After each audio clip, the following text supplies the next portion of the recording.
Shalom, shalom, shalom, shalom. Que le Seigneur nous bénisse.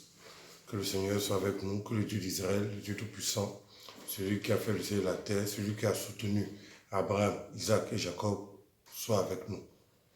Je suis le guide Kamael. Je vais vous entretenir ce soir sur comment faire prospérer une affaire ou un lieu de commerce. Beaucoup de personnes tombent dans la faillite ou dans des difficultés financières parce qu'ils ne savent pas comment procéder pour régler effectivement les problèmes. Être croyant est une chose, puis prospérer en tant que croyant en est une autre. Donc tant que quelqu'un n'aura pas les ressources nécessaires pour pouvoir affronter ces difficultés les unes après les autres, il va connaître des échecs les uns après les autres. Donc il est très important que chaque personne, chaque enfant de Dieu, chaque croyant sache comment procéder lorsqu'il rencontre une difficulté très particulière. Aujourd'hui, nous allons parler, évidemment, comme je l'ai dit tantôt, de comment faire prospérer une affaire ou un lieu de commerce. Beaucoup de choses, de charlatans de la Bible disent que, oui, que pour pouvoir prospérer dans une affaire, il faut qu'on leur paye un impôt, c'est-à-dire qu'on doit leur donner la dîme et puis les offrandes. À ma connaissance, depuis que je suis terre, je n'ai jamais vu quelqu'un qui a fait un mandat Orange Money sur Western Union, MoneyGram au Seigneur Jésus-Christ. Voilà. Donc, juste pour dire que ce ne sont pas des méthodes hasardeuses qui permettent de prospérer dans ces affaires. Ce n'est pas le fait de partager de l'argent au premier venu qui font que tes affaires vont prospérer. Bon, quand tu parles de ton argent, en fait, la seule personne qui n'en profite pas, c'est toi-même. Parce que l'autre, lui, n'a pas de problème. Il suffit de te raconter ce que tu veux bien entendre et puis la vie continue pour lui. Lorsque tu auras des problèmes, tu seras le seul à assumer et à vivre effectivement tes problèmes. Donc, tant que les croyants ne sauront pas comment faire prospérer leurs affaires, leurs activités commerciales, ils seront toujours victimes de choses, de diseurs de bonne aventure. Donc, aujourd'hui, je vais vous expliquer brièvement comment faire prospérer une affaire, comment faire prospérer un lieu de commerce. Ces deux notions sont tout à fait différentes parce que une affaire n'a pas besoin d'être forcément dans un bureau. C'est-à-dire que tu peux fournir des services à quelqu'un. Par exemple, tu peux être plombier, tu laisses ton numéro quelque part, et puis bon, on peut t'appeler pour venir dépanner un peu des domiciles. Ou bien tu peux être menuisier, tu peux laisser ton numéro quelque part, on peut t'appeler pour venir dépanner ou bien faire les travaux de menuiserie. Donc, c'est différent de celui, par exemple, qui a un lieu de commerce, qui a un magasin qui est là, et puis on le reconnaît comme le propriétaire de ce magasin-là. Donc, dans le premier cas, là, on parle des affaires. Parce que là, bon, tu n'as pas forcément un lieu de commerce, tu peux vendre des services en ligne, etc. Ou bien tu peux avoir un magasin physique, ou bien un bureau physique dans lequel tu mets tes activités. Donc, pour chaque cas de figure, il y a des procédures différentes à adopter pour avoir le succès à coup sûr. Donc, comme je l'ai dit, partager son argent aux quatre coins du monde, ou même parler de son argent à des charlatans évangéliques ne servira absolument à rien. Parce que la prospérité ne vient pas du fait que tu donnes de l'argent à X ou à Y personne. La prospérité vient du fait que tu mets en mouvement les forces divines afin de t'assister dans tes affaires. Je me souviens rapidement d'une histoire que je vais raconter tout à l'heure. Il y a une dame qui, pensant que ça allait faire prospérer ses activités, elle a construit une église de 22 millions quelque part à Abidjan, en Hongrie, pour le compte de certaines personnes. Bon, c'est pas mauvais de faire un lieu de culte. C'est pas du tout mauvais, c'est une très bonne chose d'ailleurs. Mais le véritable problème, c'est qu'elle a fait le lieu de culte parce qu'on lui a dit que lorsqu'elle allait bâtir une maison pour Dieu, Dieu allait bâtir aussi ses activités.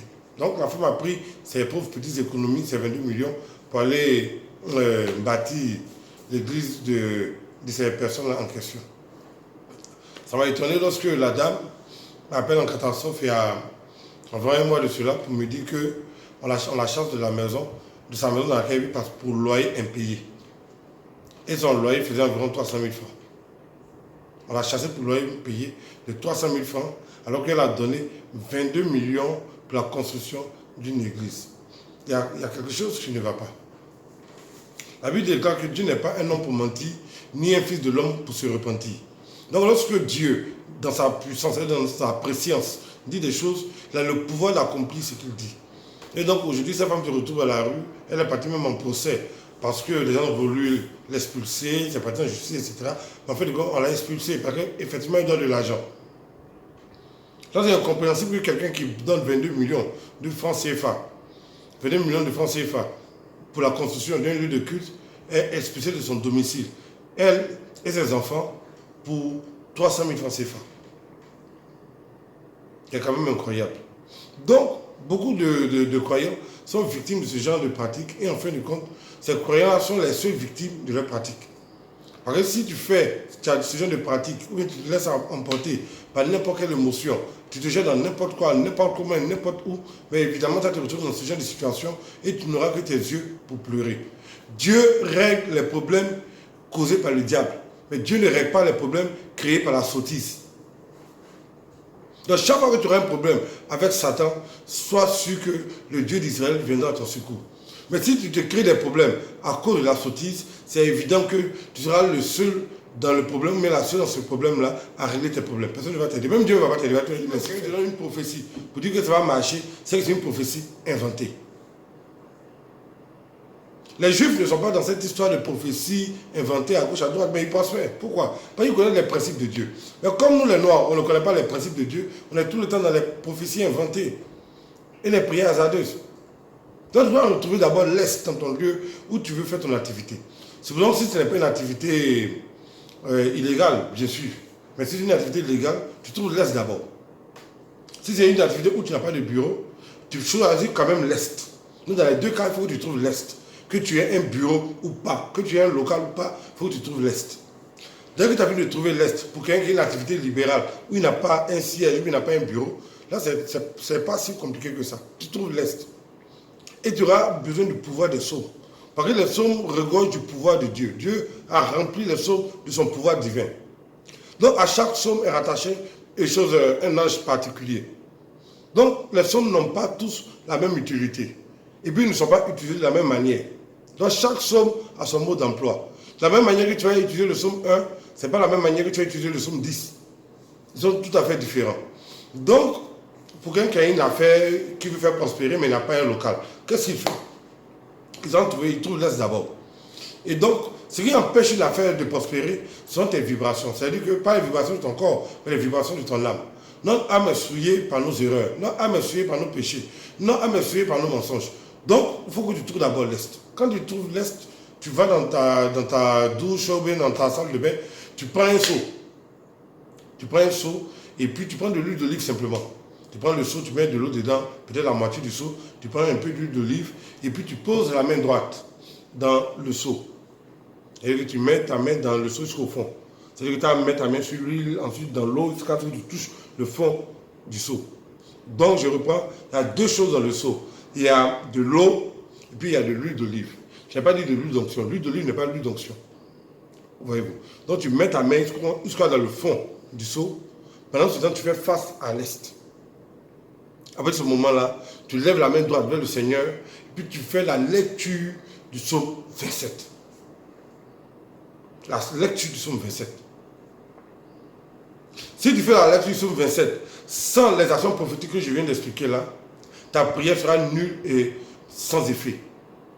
Mais si tu reçois les recommandations dans l'ordre dans lequel j'ai donné, face à l'Est, avec la main au fond du seau, comme ça, en train de prier, en train d'invoquer Dieu avec le psaume 27, tu lis le psaume 27, c'est tout cet ensemble qu'on appelle une invocation.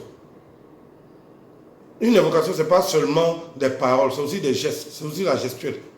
Voyez-vous. Donc tu poses la main dans le seau qui est rempli d'eau, et puis avec un peu d'huile, tu mets ta main dedans, et tu prends la Bible dans ta seconde main, puis tu lis simplement le psaume 27. Mais il faudrait que tu fasses face à l'Est.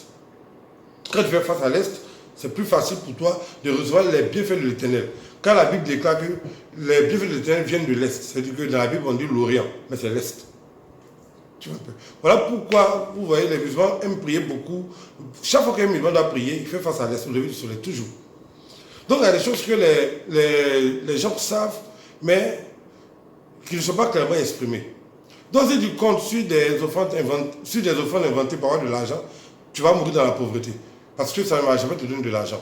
Mais si tu donnes de l'argent peut-être à des nécessiteux, ou bien à des gens qui sont dans le besoin, Dieu peut, demain si tu as des problèmes, Dieu aussi permettra qu'on te donne un peu d'argent, ce n'est pas mauvais. Mais dis que tu vas aller faire des dîmes parce que Dieu va te bénir. Mais tu vas aller faire des offrandes parce que Dieu va te bénir, ce n'est même pas la peine de le faire. Si tu le fais, fais-le parce que tu as envie de le faire. Mais si tu attends un retour de Dieu. Parce que tu n'as pas dit de donner de l'argent à quelqu'un, Dieu va te ramener de l'argent. C'est faux, parce que Jésus n'est pas un marabout. On ne donne pas 100 euros à Jésus, et puis Jésus va multiplier en 1000 euros. Jésus n'est pas un marabout. Je n'ai pas donné 1000 francs CFA à Jésus, puis il va multiplier comme s'il était un marabout en 10 000 francs. Donc les gens pensent que Jésus est un marabout. Et tous ceux qui pensent que Jésus est un marabout se retrouvent toujours à l'ombre de la misère et des problèmes. Toujours. Je sais qu'il y a certains qui vont me dire, oui, mais papa, et Malachie 3, verset 10, qui dit que apporter à la maison de l'Éternel les dîmes et les offrandes. Ah, pauvre Afrique. Chacun interprète les versets comme ça lui plaît. Mais je vais vous dire la vérité sur Malachie 3, verset 10. La première chose à comprendre d'abord, on dit apporter à la maison de l'Éternel. Le verset de Malachie, c'était dans le contexte de choses de l'après-exode. C'est-à-dire que le peuple d'Israël était parti en captivité à Babylone, après ils sont revenus à Jérusalem. Quand ils sont revenus à Jérusalem, Jérusalem était totalement détruite. Donc, les Juifs, chacun a commencé à faire son petit champ pour se chercher, en laissant la maison de l'Éternel. Et on dit bien la maison de l'Éternel. C'est-à-dire qu'en Israël, il n'y a pas deux maisons de l'Éternel. Sur la seule rue de Yopougon, rue Princesse, il y a près de 35 églises. Dans Akorodi, où je vis, là on n'en parle même pas, les églises poussent comme des champignons. À Bobo, on vend même l'église, on vend l'église clé en main. C'est-à-dire qu'une église est déjà construite, et puis on cherche qui va venir louer l'église pour faire son entreprise. En Israël, ce n'est pas comme ça. Dieu avait établi un seul lieu d'adoration. Et c'est ce seul lieu d'adoration-là qui était la maison de l'Éternel. Aujourd'hui, quelqu'un content se lève, il va louer un endroit, un espace là, puis il dit, bon, venez prier ici, ministère du paradis direct. Et puis, il dit, venez payer votre dîme à la maison de l'Éternel. Ce n'est pas ça la maison de l'Éternel. C'est pas ça la maison de l'Éternel. Il y avait un seul Dieu, pour une seule nation, et puis pour une seule offrande, une seule dîme. Mais aujourd'hui, on vous dit, oui, viens donner de l'argent ici, parce que c'est la maison de l'Éternel. Maintenant, ce sont des maisons de l'Éternel autoproclamées. Ce sont des maisons de l'Éternel inventées. Mais la vraie maison, pour un pays, doit avoir un lieu d'adoration. Un seul lieu d'adoration. Et le seul lieu d'adoration peut avoir des ramifications selon l'étendue du pays. Mais à chaque carrefour, chacun crée sa maison de l'Éternel. Ce sont des maisons de l'Éternel inventées. Donc si tu as connu, il ne faut pas être étonné que tu es dans la misère. Tu ne faut pas être étonné que tu es endetté. Il ne faut pas être étonné qu'on saisit tes biens à cause de tes crédits. Il ne faut pas être étonné que tu mendies ton pain, maries tes prières. Parce que si tu envoies l'argent de l'Éternel dans des lieux d'adoration inventés, des lieux autoproclamés, maison de l'Éternel, tu vas te retrouver dans la merde. Donc Malachie 3:10 concerne le temple de Dieu, c'est-à-dire que le lieu où Dieu a dit qu'il allait faire résider son nom. Voici le lieu d'adoration de l'Éternel. Donc quand tu apportes ta dîme et tes offrandes dans la maison de l'Éternel, je n'ai pas dit dans les maisons de l'Éternel, créées à Yopougon, à Abidjan, à Paris, en Suisse, en Belgique, aux États-Unis, au Canada. Il n'y a pas dit les maisons de l'Éternel dispersées ou bien inventées. Tu ne veux pas de la maison de l'Éternel où Dieu a décidé de faire résider son nom. Si tu as payé une dîme là-bas, Dieu va te bénir. Mais si tu as des dîmes payées dans des lieux inventés, jamais Dieu ne te bénira. Et tu comprendras avec cette vidéo pourquoi tu es toujours à l'ombre de la misère depuis des années. Donc, tu as deux possibilités. Soit tu payes directement ta dîme directement en Israël, au temple de Jérusalem, soit tu payes ça directement là-bas. Si tu vois que tu vas payer ta dîme directement à Jérusalem, et une autre méthode qui est très simple, tu peux faire des dons de charité aux nécessités, tout ça, ça reviendra toujours sur le compte de tes bienfaits devant l'Éternel. Parce qu'après tout, lorsqu'on apporte l'argent en Israël, les gens prennent cet argent-là pour nourrir les nécessiteux. C'est-à-dire que le temple est là, il y a d'autres qui ont des difficultés, donc on peut donner un peu pour chacun, un peu de riz, à d'autres même qui ne sont même pas juifs, qui peuvent être des expatriés, on fait des actions de charité vis-à-vis d'eux. Si ton argent doit servir à la charité, je suis d'accord. Mais si tu es tontine d'église pour donner à une personne qui a inventé son lieu d'adoration, alors moi je dis non. Je dis non. Je dis non, parce que ça devient tontine. Ce n'est plus dîme, c'est tontine. Voyez-vous? Donc, dans ce cas-ci, là, la dîme, voici le contexte de Malachie 3, verset 10. Apporter à la maison de l'Éternel. On n'a pas dit apporter dans les maisons inventées de l'Éternel. Prends la maison de l'Éternel parce que tu as dit à Salomon, voici le lieu où je ferai résider mon nom. Donc quand tu apportes ton argent là-bas, là, Dieu va te bénir.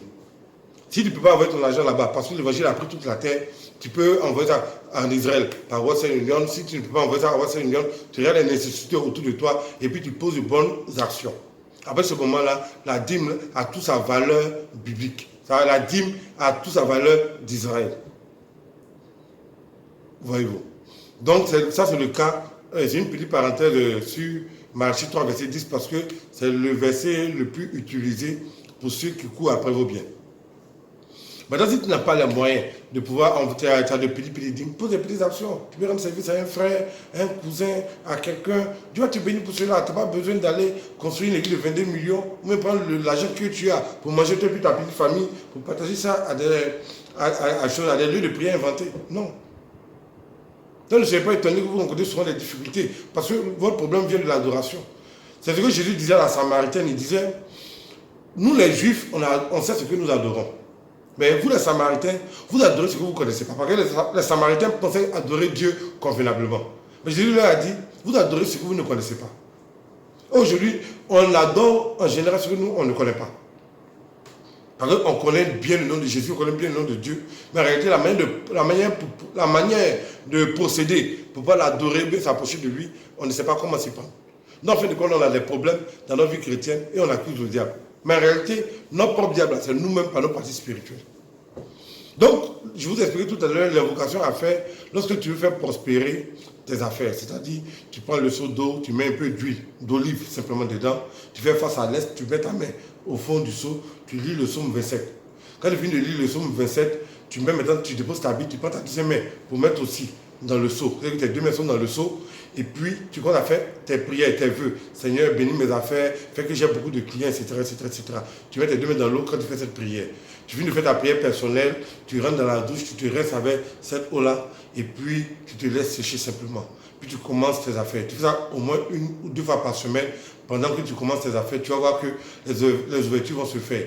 Et quand tu gagnes un peu d'argent, tu prends l'argent, soit tu envoies ta dîme en Israël. Si tu peux envoyer ta dîme en Israël, tu peux aller à l'église catholique ou bien dans les œuvres de charité, aller, comment on appelle ça, aller faire des dons aux nécessités, aux veuves, aux orphelins. Tout ça aussi, Dieu va te bénir pour cela. Donc voilà comment on fait une invocation pour faire prospérer un commerce, bien un lieu de commerce. Maintenant, pour ceux qui ont un lieu de commerce particulièrement, lorsque tu finis de te rincer, tu gardes un peu d'eau, l'eau qui a servi à ton bain, tu vas asperger ça dans ton lieu de commerce. Et tu prends une partie pour te rincer, puis l'autre partie, tu vas verser ça un peu pour asperger dans ton lieu de commerce. Tu verras que Dieu se souviendra de toi, les anges viendront souper avec toi et tes affaires vont commencer à fleurir. Que le Seigneur nous bénisse, que le Seigneur soit avec nous, invoquez l'Éternel, car quiconque invoquera le nom du Seigneur sera sauvé. Shalom.